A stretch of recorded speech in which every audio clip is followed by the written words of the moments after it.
በስመ አብ ወወልድ ወመንፈስ ቅዱስ አሐዱ አምላክ አሜን። መጽሐፈ ጥበብ ኢያሱ ወዲ ሲራክ ምዕራፍ 46 ኢያሱ ምዕራፍ 6 ፍቅድ 11 ንመልከት። ኢያሱ ወዲ ነዊ ኣብ ውግእ ጅግና ነበረ። ንሙሴ ብነቢያት ዝትከአዎ ንስ ነበረ። ንሱ ከም ስሙ ንሕርያት ኣምላኽ ዓብዪ መድሕንን አንጻር ጸላእቶም ቅየሙ ሕነ ዝፈልየሎምን ኮነ። በዚውን ንህዝብ እስራኤል ርስቶም ኣውረሶም። ከተማታትን ንኽዕኑ ኢሉ ክዝርግሕ ከለን ሰይፉ ክመዝዝ ከለን ኣየእወ ክንደይ ግርማ ዝመልኦ ነበረ። ንሱ ውግእ እግዚኣብሔር ይዋጋእ ስለ ዝነበረ ኣብ ቅድሚኡ ሓደ እኳ ደው ክብል ዝኽእል ኣይነበረን።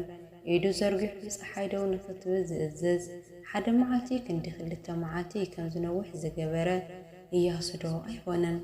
ጸላእቱ ኸይቦም ብኩሉ ወገን ምስ ኣጨነቕሉ ናብቲ ሓያል ዝኾነ ልዑል እግዚኣብሔር ተማህለለ።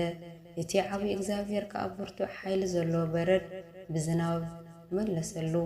ነታ መንግስቲ ውግእ ከዓውላ ኣብ ቁልቁለት ቤት ሄሮን ድማ ነቶም ተጻባእቲ ደምሰሶም። እታ መንግስቲ ከዓ ኢያሱ ኩሉ ንዝኽእል እግዚኣብሔር ብሙሉእ ልቡ ዘምልኽን ኣብ ክንድኡ ዝዋጋእን ጅግና ተዋጋኣይ ከም ዝኾነ ፈለጠት። ካሌብ ኢያሱ ሙሴ ካብ ዝነብረሉ ዘበን እሙን ነበረ። ንሱን ካሌብን ወዲ ዮሓናን ኣብ ቅድሚ ጉባኤ ደቂ እስራኤል ደው ኢሎም ነቲ ክፉእ ምግባሮም ኣህድእዎ፣ ሓጢኣት ካብ ምግባር እውን ኣህድእዎም። ካብቶም 600,000 ኣብ ምድረ ባዳ ዝጓዓዙ ዝነበሩ ብሂወት ዝተረፉ ንሳቶም ጥራይ ነበሩ። ነታ ሃብታምን ፍርያት ምድርን ከዓ ወረስዋ። እግዚኣብሔር ንካሌብ ጽኑዕ ሰብ ገበሮ። እዚ ከዓ ክሳዕ ዝኣርግ ኣሰነዮ። ነተን ኣብ ከረቤት ዝነበራ ዓድታት እውን ሓዘን። ደቁ ከዓ ተቐብሎም ተረስተይዎን። ብድሕሪ እዚ ንእግዚኣብሔር ምእማን ክንደይ ጽቡቕ ምዃኑ ኩሎም እስራኤል ክርእዩ ከኣሉ። መሳፍንቲ ምዕራፍ 1 ፍቅዲ 16 ቀዳማይ ሳሙኤል ምዕራፍ 3 ፍቅዲ 19-20 ንመልከት። ከምኡውን መሳፍንቲ ብብስሞም ንጣዖት ዘየምልኹ ካብ እግዚኣብሔር ዘይረሓቑ ሰባት ነበሩ። ዝክሮም ብሩኽ ይኹን። ዓፃፅምቶም ካብቲ ደቂስዎ ዘሎ ህይወት ዘርእዩ የተንስእ። ስምናይዞም እነኽሮም ዘለና ኣብ ደቆም ህይወት ረኺቡ ከም እንደገና ይነብር። ሳሙኤል ብእግዚኣብሔር ዝተፈተወ ነበረ። ናይ እግዚኣብሔር ነቢ ኮይኑ መንግስቲ መስረተ። ህዝቢ የመሓድሩ ንዝነበሩ ከዓ ይቐብኦም ነበረ። ንሱ ከምቲ ሕጊ እግዚኣብሔር ዝኣዘዞ ገይሩ ንህዝቢ ይዳኒ ነበረ። እግዚኣብሔር ድማ ንእስራኤል ይሕልዎም ነበረ። እሙን ብምዃኑ በቑዕ ነቢ ከም ዝነበረ ተመስከረሉ። ብቓሊ ድማ ኩሉ ሰብ ዝኣመኖ ፍሉጥ ነቢ ነበረ። ጸላእቱ ኩሉ ኩርናዓት ምስ ደፈዎ ነቲ በይኑ ሓያል ዝኾነ እግዚኣብሔር ፀውዖ። ሓደ ዕየት ድማ መስዋእቲ ገይሩ ኣቕረበሉ። እሺዕ እግዚኣብሔር ካብ ሰማይ ብርቱዕ ድምፂ ነጎድጓድ ኣስምዐ። ነቲ ብርቱዕ ቃሉ ድማ ከም ዝስማዕ ገበረ። ንመራሕቲ ህዝቢ ጢሮስን ንመራሕቲ ፍልስጥኤምን ካብ ገጸ ምድሪ ደምሰሶም። ሳሙኤል ሞይቱ ንዘለኣለን ቅድሚ ምድቃሱ ገንዘብ ዝወሰድ ኩሉ ካልእ ይትረፍ።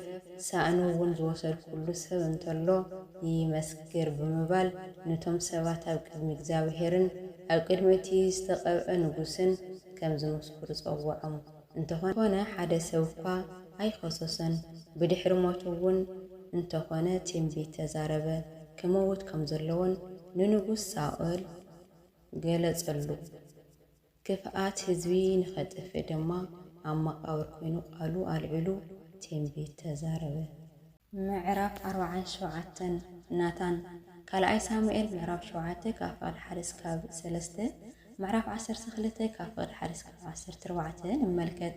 ብድሕሪ ሳሙኤል ብዘበነ ዳዊት ነቢ ኮይኑ ዘገልግል ናታን። ምዕራፍ 47 ናታን ካልኣይ ሳሙኤል ምዕራፍ 7 ካብ ፍቅዲ 1-3 ምዕራፍ 12 ካብ ፍቅዲ 1-14 ብድሕሪ ሳሙኤል ብዘበነ ዳዊት ነቢ ኮይኑ ዘገልገለ ናታን እዩ። ዳዊት ቀዳማይ ሳሙኤል ምዕራፍ 17 ፍቅዲ 12 ምዕራፍ 18 ፍቅዲ 7 ንመልከት።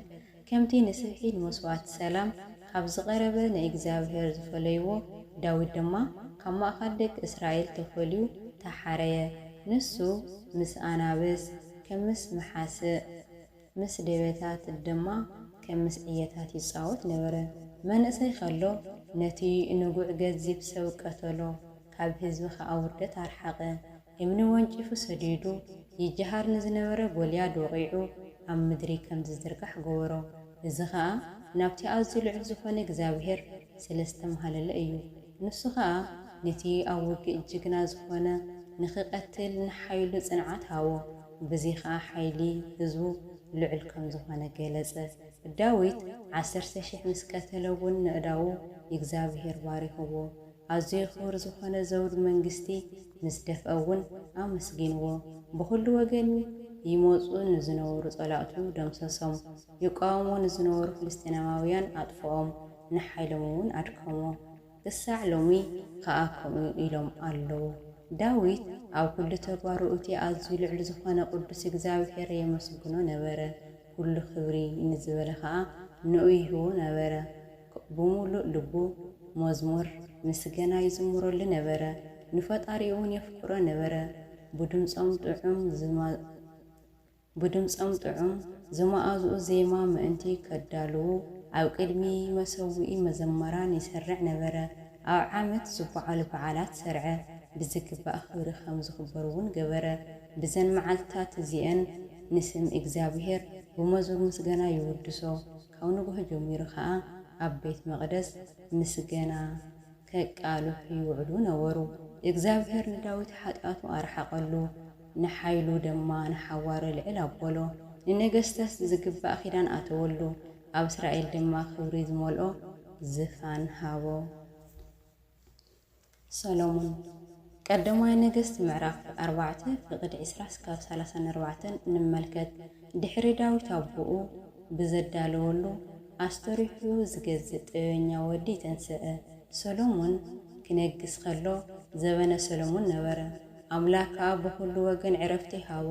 ስለዚ ድማ ስም እግዚአብሔር ዝጽውዕሉ ቤት ንሓዋሩ ቆይሙ ዝነብር ቤት መቕደስ ክሰርሕ ከኣለ። ኣየ ሰሎሞን ገና ብንእስነትካ ክሳዕ ክንደይ ለባም ነበርካ። ጥበብካ ከም ፈለግ ዝውሕዝ ነበረ። ዛናኻ ኩሉ ዓለም በጽሐ። ብምስላታትካን ብሕንቂ ሕንቅሌታትካን ድማ መልእኻያ። ስንካ ኣብ ጫፍ ምድሪ ናብ ዘለዋ ደሴታት ከይተረፈ ፍሉጥ ነበረ። ሰላማዊ ብምዃንካ ድማ ሰብ ይፍትወካ ነበረ።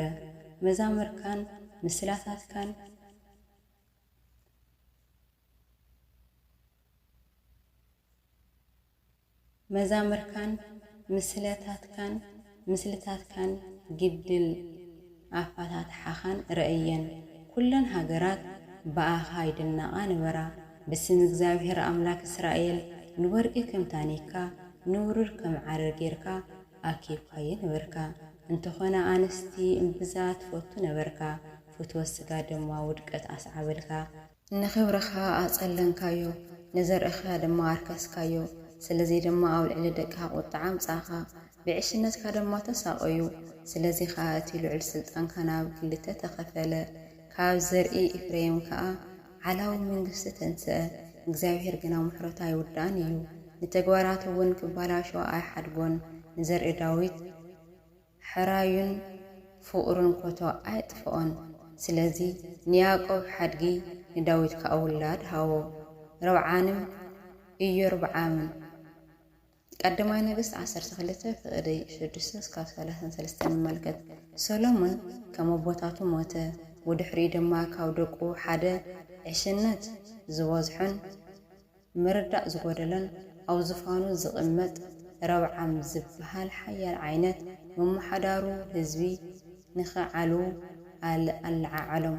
ከምኡ ድማ ኢዮርብዓም ወዲ እቲ ንእስራኤል ናብ ሓጢኣት ዘእትዎምን ንደቂ ኤፍሬም ናብ መንገዲ ክፍኣት ዝመርሖምን ነበረ።